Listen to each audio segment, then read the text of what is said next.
Whether or not you've been paying attention to it, you, like every other human being, move through each day leading on a ceaseless inner conversation. You talk to yourself about what is happening and what it means. You relate today's events to yesterday's struggles and tomorrow's possibilities. You define your character and decide which roles you'll play with others. You judge some parts of your experience as favorable and others as unacceptable. You decide what to fix and what to leave alone. You give meaning to each dream, each longing, each discomfort. You formulate ideas about what happens inside other people's heads. Your inner conversation is more than the sum total of thoughts that roll around in your head from day to day. It is the relationship you have with yourself and how that relationship connects you to the rest of existence. It is the lens through which you perceive reality. Thus, it defines the world you think you live in, a place that might be radically different from the real world. How you talk to yourself decides how you feel about yourself and others. It influences the choices you make about big and little things. It determines the actions you consider essential and the ones you consider dangerous, the desires you honor and the ones you repress, the plans you make for days to come, and the lessons you learn from days gone. Your inner conversation decides the quality of each moment in your life. And beyond the quality of each moment, what else is there? What else matters? Despite its value, many of us neglect our inner discourse. We seek the answers to our problems outside ourselves. We buy into the tempting idea that better life circumstances will bring us happiness. How could we not? After all, this message is plastered on our billboards, written into our movie scripts, and woven into our advertisements. Hypnotized by modern-day consumerism, we miss the obvious gaps in such logic. We all know people who seem to have everything but appreciate nothing. And for every imaginable misfortune, we can find examples of people who have blossomed from it. One person loses an arm and falls into alcoholism, shame, and despair. Another person loses an arm and becomes a world-renowned Paralympian. This difference is not inherent within the people or the situation. It is a consequence of how each person translates the meaning of losing an arm. How they respond to life's events comes down to what they tell themselves happened. We seek fulfillment in money, accomplishment, approval, status. We seek it in other people. One particularly harmful idea carried by our cultural narrative is that you need to find someone who will love you. Imagine if we believed this about any other basic need: food, water, oxygen.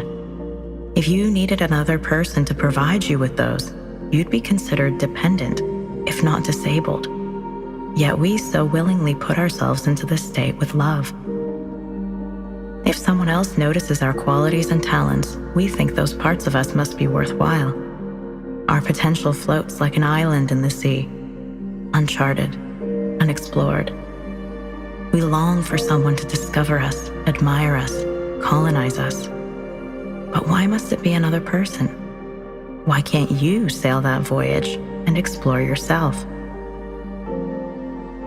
We tend to believe that once we get the right attitude, the right habits, the right belief systems, everything will be perfect.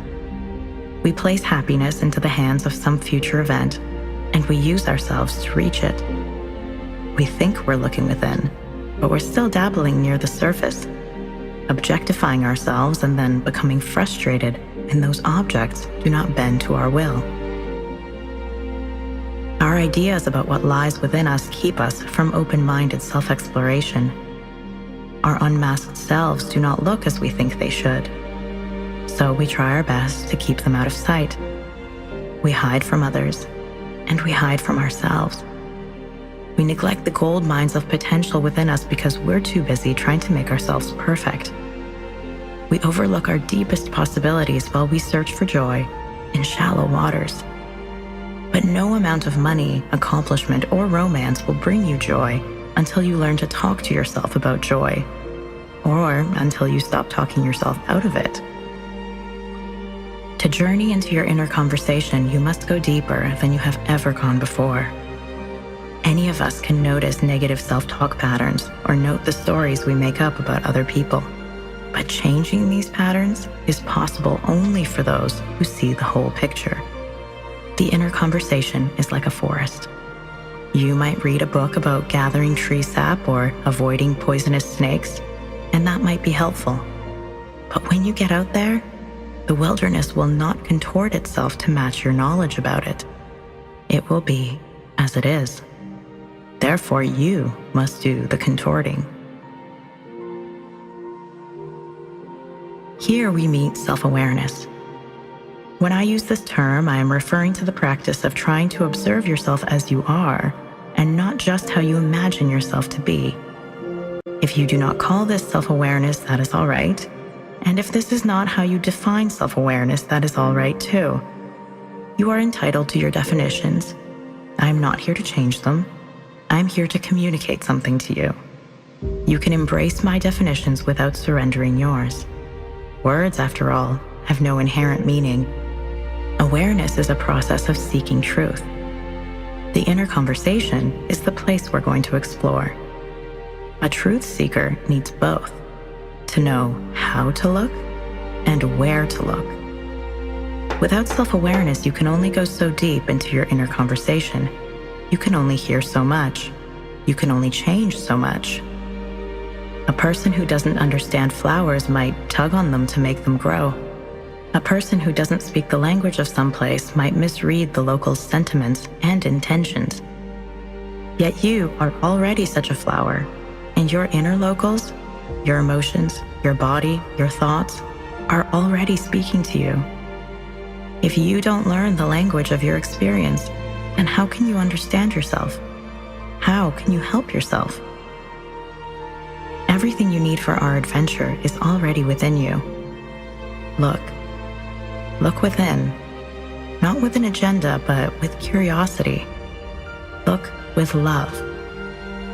Think of how you do this to others. When you love people, you are curious about who they are, what they think, and how they feel.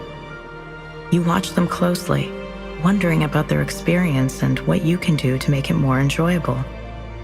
You feel compassion for their pain and seek to make it more bearable. You are eager to learn the unique language of their existence.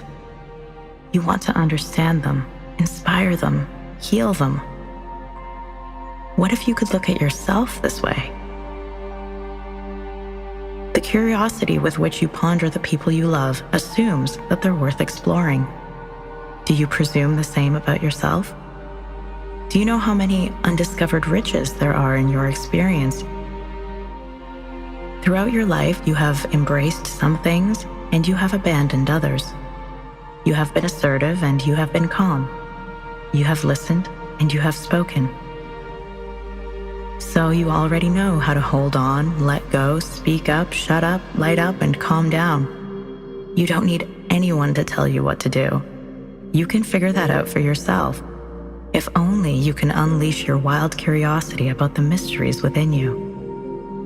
Only you can allow yourself to explore the person in the mirror. Only you can coax yourself into a daring adventure to find your untapped potential. After all, who can see inside the deepest recesses of your imagination and manifest those wishes into your daily experience? Who can appreciate the subtle nuances of character you've acquired by overcoming your deepest fears? Who can acknowledge the demons that are no longer controlling you because of the work you've done to release them? Who can see the strength left behind in the wake of your toughest struggles? Who will see you for who you are, appreciating everything that is there, everything that is not, and everything that can be, if you do not? Who else can? Your inner conversation is bursting with information. Learning to harness it will help you become an active participant in the creation of your life. You don't need to wait for someone else to notice your talents before nourishing them. You don't need others to accept you to feel accepted. You don't need to wait. You can begin at any moment to work on noticing, nourishing, and accepting yourself. You can work on being a better friend to your reflection. You can start listening to yourself like you wish other people would. You can become curious about who you are. You can begin to learn the language of your mind and body so that you can decode it, understand it, speak it. You can work on understanding yourself instead of always trying to make yourself into someone else. Self-understanding is a lifetime endeavor. It is not a weekend seminar. It does not come in capsule form. Every moment is ripe with opportunities to understand yourself better, yet the moment is empty-handed. You are the source. The potential for awareness exists in every moment because it exists, first and foremost, inside you.